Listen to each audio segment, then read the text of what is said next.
आप सभी का एग्जाम नगरी के यूट्यूब स्ट्रीट प्लेटफॉर्म पे स्वागत है। जैसा कि हम आपके लिए बेहतरीन क्वेश्चन श्रृंखला लेकर आए हैं, जो कि आपको ईवीएस सीटेट 2023 जिसकी क्लास रोज़ डेली शाम 6 बजे से स्टार्ट है। कब से? शाम 6 बजे। शाम 6 बजे से डेली इसकी क्लास स्टार्ट है, जो कि आपकी ईवीएस की क्लास हो रही है। और ये अगर प्रैक्टिस सेट देखें, ये प्रैक्टिस सेट आज 11वां प्रैक्टिस सेट है। उसके साथ साथ अब कल जो क्लास स्टार्ट होगी वो सीडीपी की होगी, बाल विकास की होगी, फिर उसके बाद हिंदी की और फिर मैथ्स वगैरह की। तो डेली आपको प्रैक्टिस श्रृंखला करवाई जाएगी, जो कि आप आगामी सीटेट एग्ज़ाम 2023 में अच्छे नंबर से सफल हो। जिनका 1-2 नंबर से निकल जाता था, उनके लिए भी बहुत ही अच्छी ये क्लास है। आशा है आप सभी भाई बहन इस चैनल में जो भी नए हैं वो चैनल को लाइक, सब्सक्राइब, शेयर कर लें। देखें, जिन्होंने अभी तक सब्सक्राइब बटन नहीं दबाया, सब्सक्राइब कर बेल आइकन दबा दें। ये ऐसे क्वेश्चन होंगे जो आपको एक क्वेश्चन से कम आप 10 क्वेश्चन का कॉन्सेप्ट समझ जाएंगे। और आगामी एग्ज़ाम जो आ रहा है सीटेट 2023, जो कि आप पिछले एग्ज़ाम में आपका 1-2 नंबर से चयन रुक गया या फिर आप पास ही नहीं हो पाए, वो सभी विद्यार्थी चैनल जुड़ जाए बिल्कुल फ्री पीडीएफ सहित एक बेहतरीन मॉक टेस्ट श्रृंखला जो रोज़ 6 बजे स्टार्ट होती है। सभी सब्जेक्टों की आपका सिलेक्शन चयन या आप अच्छे नंबर पा सकेंगे। तो आशा सभी भाइयों ने चैनल को लाइक, सब्सक्राइब, शेयर कर दिया होगा। चलिए देर न करते हैं, क्वेश्चन जल्दी से देख लेते हैं। ये क्वेश्चन है, एक विद्यार्थी ने 2 बॉक्स बनाए। पहले में सूरज, पानी, वायु के नाम की स्लिप डाली। कॉन्सेप्ट इसका समझिएगा, मैं बता रहा हूँ। स्लिप डाली, जबकि दूसरे ने कोयला, पेट्रोलियम, प्राकृतिक गैसों के नामों की स्लिप डाली। पहले बॉक्स का क्या नाम होगा? तो आप जान सकते हैं कि जब पहले विद्यार्थी ने पहले बॉक्स में सूरज, पानी, वायु की स्लिप डाली, तो आप समझ सकते हैं सूरज, पानी, वायु हमारे क्या है? प्राकृतिक संसाधन है। आपका राइट आंसर ये हो जाएगा। कमेंट बॉक्स में ज़रूर कमेंट कीजिएगा, आपने इसका आंसर क्या दिया था एबीसी में, ज़रूर बताइएगा। हाँ, अगर हमने 30 क्वेश्चन कराते हैं या 50 क्वेश्चन कराते हैं, तो इनमें क्वेश्चन में आपके कितने नंबर आए लास्ट में ज़रूर बताइएगा। चलिए अगला अगर हम देखें, तो ये डैश डैश करके आप देख रहे हैं कि एक सीटेट का पैटर्न बन चुका है। ये क्लास आपको सीटेट, यूपी टेट, शिक्षक भर्ती, बिहार शिक्षक भर्ती या अन्य शिक्षक भर्ती या अन्य कॉम्पिटिटिव एग्ज़ाम सभी के लिए बहुत ही महत्वपूर्ण श्रृंखला है। ये इससे आप जो आने वाले सुपर टेट हैं, इन पे भी बहुत ही अच्छे नंबर गेन कर सकते हैं। कृपया बने रहें। हाँ, जो भी भाई बहन चैनल से जुड़ रहे हैं तो चैनल को सब्सक्राइब कर ले और चैनल को इतना शेयर करिए कि काफ़ी भाई बहन चैनल से जुड़े। तो देखिए, ऐसे ही क्वेश्चन आते हैं अब जो कंप्यूटर बेस्ड एग्ज़ाम होता है, तो हम लोग वैसे ही क्वेश्चन लेते ही हैं कि जो आपको आगामी एग्ज़ामों में सफलता दिला सके। तो चलिए क्वेश्चन पढ़ना स्टार्ट करते हैं। डैश डैश डैश को विज्ञान शिक्षण को अधिक प्रभावी बनाने की कुंजी माना जाता है। ऑप्शन ए प्रयोग, ऑप्शन बी कहानी कथन, ऑप्शन सी गोष्ठी, ऑप्शन डी चर्चा समूह। हम आपको कॉन्सेप्ट भी क्लियर करते चलेंगे, जिस पे आपको हम तुक का कॉन्सेप्ट भी बताएंगे, पॉजिटिव बताएंगे, नेगेटिव कॉन्सेप्ट बताएंगे, सभी बताएंगे। इसका आंसर आप सभी बता दें कि ऑप्शन में क्या भरा जाएगा। कमेंट बॉक्स में ज़रूर बता दें कि दूसरे का ABCD में कौन सा आंसर सही हो जाएगा। तो चलिए देखिए, इसमें विज्ञान शिक्षण की बात की गई है ना, तो कहानी कथन तो यहाँ से ख़त्म हो जाएगा।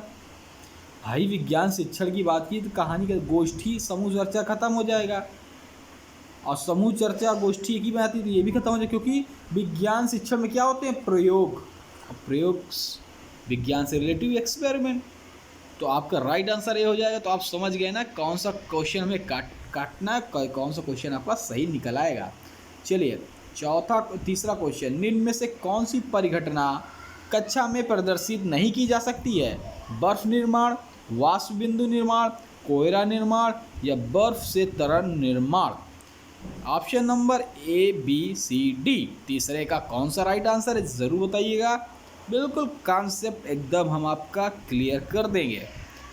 जो भी भाई अभी चैनल को लाइक सब्सक्राइब नहीं किया, जल्दी से कर ले, शेयर कर दे। देखिए इसमें क्या कहा गया, कौन सी परिघटना कक्षा में प्रदर्शित नहीं की जा सकती, नहीं पे फोकस करिएगा।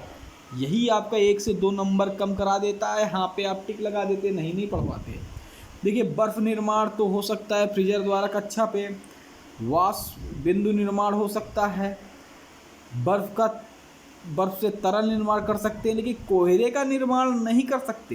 कोयला निर्माण प्रकृति देखते हैं, ये नहीं हो पाएगा। यही आपका सी राइट आंसर हो जाएगा। आपने क्या सही जवाब दिया था ज़रूर बताइएगा। चलिए चौथा क्वेश्चन, ये क्लास जो है आपको सी टेट का जो एग्ज़ाम हो रहा है, first paper and second paper दोनों के लिए प्रभावी है, बहुत ही अच्छी क्लास है, और यूपी टेट के लिए भी। ठीक है, चलिए बताइए, संक्रमण के दौरान की संख्या में वृद्धि होती है।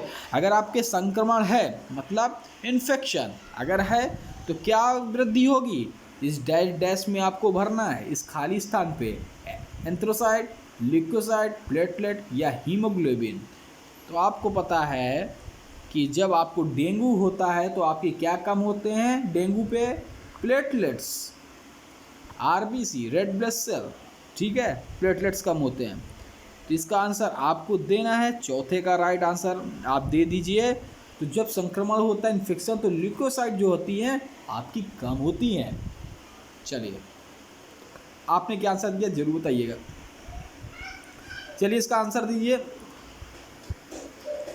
पृथ्वी पर माउंट एवरेस्ट की सबसे ऊंची पर्वत चोटी ये समुद्र तल से डैश डैश ऊंचाई पर है। तो यहाँ पे डैश डैश पे हमको इसको भर देना है। तो देखिए जो माउंट एवरेस्ट है सबसे पर्वत ऊंची चोटी है, तो इसमें कई देखे होंगे, कई इसके मान इसके जो हैं ऊंचाई जो मीटर में गई है तो कई है। तो 8,848, 18,888 या 8,000 या 848 मीटर। इसमें जो राइट आंसर हो आप दबा दे। तो राइट आंसर आप करेंगे 8,848 और 0.48 कुछ करके हो गया, कुछ बड़ी ही है, ठीक है। तो पॉइंट करके कुछ आ जाएगा, 48 ऐसे कुछ बड़ा हुआ है, लेकिन सही मान आपका ए 8,848। चलिए अगला क्वेश्चन देखते हैं। सुनामी का कारण है एक बहुत गर्म समुद्री धारा, ऑप्शन ए, ऑप्शन बी मछलियों का बहुत बड़ा समूह, या सी पिघलता हुआ ग्लेशियर, या डी समुद्र तल में भूकंप। तो आप जानते हैं सुनामी एक बड़ी भारी लहर होती है, आपने देखा है ये बहुत एक सुनामी आई थी, बहुत ही विनाशकी थी, तो समुद्र में आती है। तो आप देखेंगे सुनामी जब आती है तो समुद्र के अंदर कंपन होता है। कंपन किससे होता है, भूकंप से होता है। कहीं नहीं जाना आपको, ऑप्शन डी कर देना राइट, ठीक है। और ये आपके तीनों ऑप्शन कट हो जाएंगे। आपने क्या आंसर किया था कमेंट बॉक्स में ज़रूर बताइएगा। चलिए जैविक पर्यावरण शामिल है, आपको बताना है जैविक पर्यावरण शामिल है। ऑप्शन ए उत्पादक, ऑप्शन बी उपभोक्ता, ऑप्शन सी अपघटक, ऑप्शन डी उपरोक्त सभी। तो उसमें पूछा है जैविक पर्यावरण में शामिल हैं, तो जैविक पर्यावरण में आपका उत्पादक भी है, उपभोक्ता भी है, अपघटक भी है।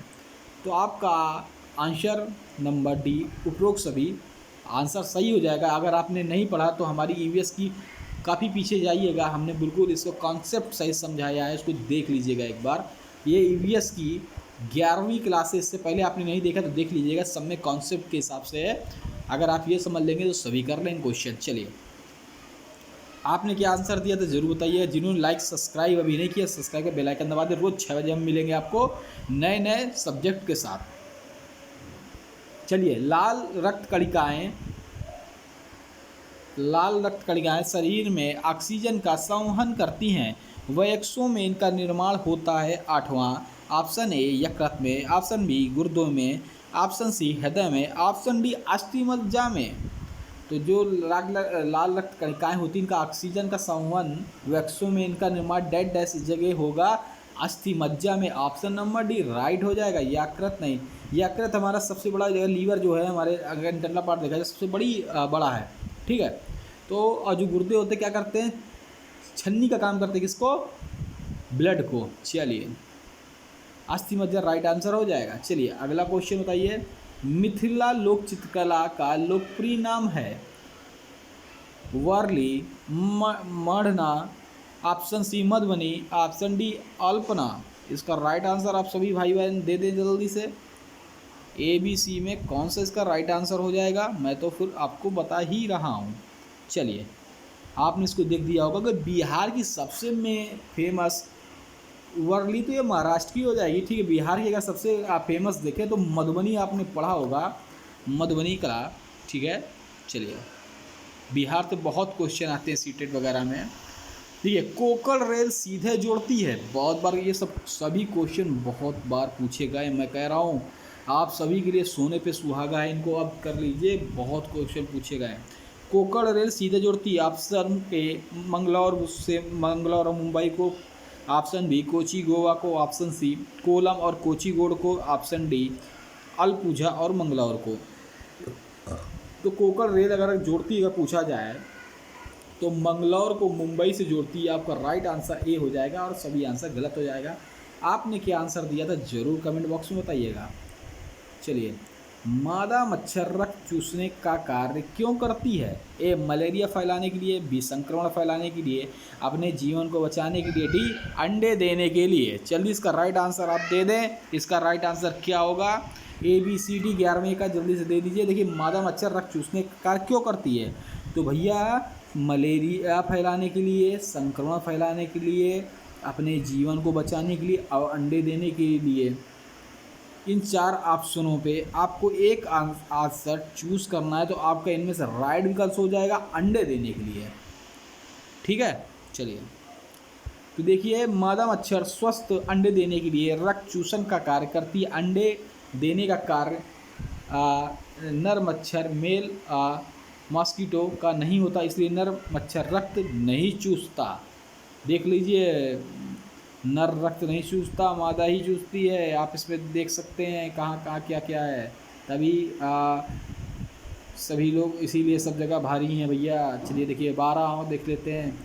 पत्तियों में हरे रंग की उपस्थिति निम्न में से किसके कारण होती है? Glucose, option B nitrogen, option C chlorophyll, option D oxygen. बहुत बार क्वेश्चन पूछे गए हैं। जल्दी से ए बी सी डी 12वें का कौन सा सही, जल्दी से बताइए। तो देखिए, इसका राइट आंसर अगर आप देखें तो ग्लूकोज नहीं होगा, नाइट्रोजन नहीं, ना ऑक्सीजन, क्लोरोफिल आपका बेहतरीन सबसे बढ़िया इसका ऑप्शन हो जाएगा क्लोरोफिल। चलिए अगला देखते हैं। इसको थोड़ा सा बड़ा क्वेश्चन है तो इसको हल्का सा छोटा करेंगे, आप सभी को दिखाई दे रहा होगा। निम्नलिखित में से कौन सा कार्य ग्राम सभा का कार्य नहीं है? तो आपको बताना, देखिए इस पे आपके फर्स्ट पेपर सेकंड पेपर दोनों का मिक्सचर है। पंचायत के वार्षिक लेखा का परीक्षण करना, सामाजिक आर्थिक विकास की योजनाओं कार्यक्रम स्वीकृति देना, गरीबी उन्मूलन कार्यक्रम को हेतु लाभार्थी की पहचान करना, या सामाजिक अंकेक्षण करना। तो ये बताना है। तो अब इसमें ऑप्शन दिए हैं, ऑप्शन देख लेते हैं, इसमें आ गया है, ठीक है। 1 2 3 4, ऑप्शन सी 1 2 3, ऑप्शन डी उपयुक्त सभी। तो आप देख सकते हैं कि जो ग्राम सभा के कार्य हैं, तो पंचायत वार्षिक लेखा परीक्षण करना भी, सामाजिक आर्थिक विकास योजनाओं को कार्यक्रम स्वीकृति देना, गरीबी उन्मूलन कार्यक्रमों में लाभार्थियों को पहचान करना और सामाजिक अंकेक्षण करना। तो आपका राइट आंसर डी हो जाएगा, उपयुक्त सभी। जितने ऑप्शन मैंने पढ़े हैं सभी है। चलिए, प्रकाश संश्लेषण की प्रक्रिया में गैस सम्मिलित है? तो कभी कभी पूछ लेता है नहीं है, यहाँ पे आ जाता है कभी कभी नहीं, तो फोकस करिएगा, लेकिन यहाँ पे पूछा है। तो ozone, oxygen, hydrogen, carbon dioxide, तो कौन सी सम्मिलित है गैस? जल्दी से इसका राइट आंसर आप सभी भाई बहन दे दें। अपेक्षा की आप सभी भाई बहन इसका आंसर दे दिए होंगे। तो देखिए, कार्बन डाइऑक्साइड इसका बेहतरीन आंसर हो जाएगा। प्रकाश संक्रिया में सम्मिलित गैस है कार्बन डाइऑक्साइड। चलिए, आज का लास्ट क्वेश्चन देखते हैं। गर्म रुधिर प्राणी का परिचय देने के लिए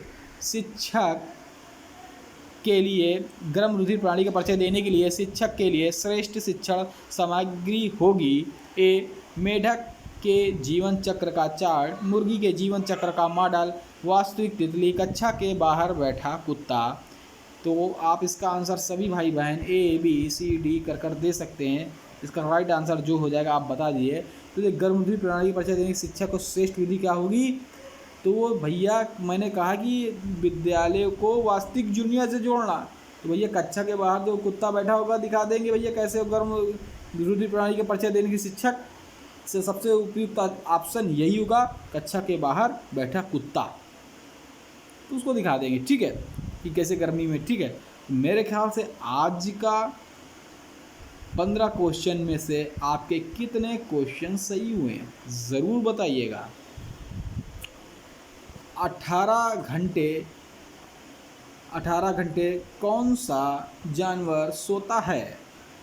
कमेंट बॉक्स में ज़रूर कमेंट करिएगा। स्लॉथ, हाथी, तेंदुआ, मगरमच्छ, ओ चीता। चलिए, जो भी भाई बहन अभी चैनल को लाइक सब्सक्राइब नहीं किए, जल्दी से सब्सक्राइब कर बेल आइकन दबा दे, जिससे 6 बजे वाली क्लास मिलती रहे आपको। यहाँ पे ईवीएस, हिंदी, सीडीपी, मैथ सभी क्लासेज और ऐसी ट्रिकें बताई जाएंगी आपको, कैसे आपको पैराग्राफ पहचानना, चाहे संस्कृत का हो, चाहे हिंदी का हो, चाहे इंग्लिश का हो। ठीक है, आशा आप सभी भाई बहनों को क्लास अच्छी लगी होगी, जरूर कमेंट में बताइएगा। जय हिंद, जय भारत। कल फिर मिलेंगे।